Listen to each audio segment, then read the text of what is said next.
Понеже имах доста запитвания как третирам гъбичките на краката с спреят, правя специално това видео, за да отговоря на вашите въпроси. При мен беше още в началото, затова изчезнаха за няколко дни. Но въпреки всичко, аз все още продължавам да третирам местата, където са имали гъбички, защото, както всеки знае от нас, гъбичките по краката са много трудна инфекция, която е хубаво да се третира продължително време, дори и те да са се премахнали. След като съм си почистила краката, си взимам едно тампонче и напръсквам с инстантният спрей. След това местата, където е имало гъбички или където имате гъбички, намазвате обилно с спреят.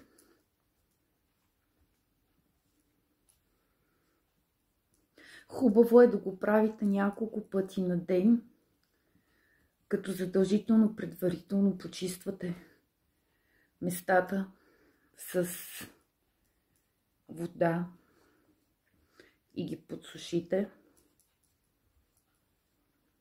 Така.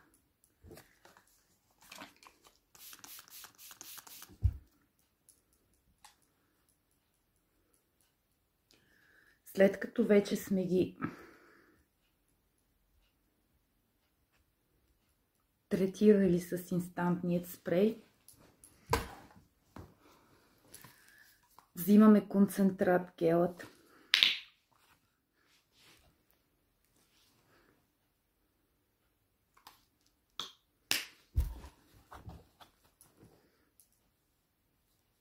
И намазваме обилно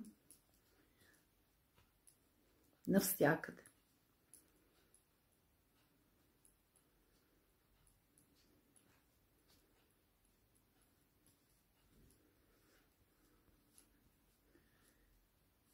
След това е хубаво да обуете чорап.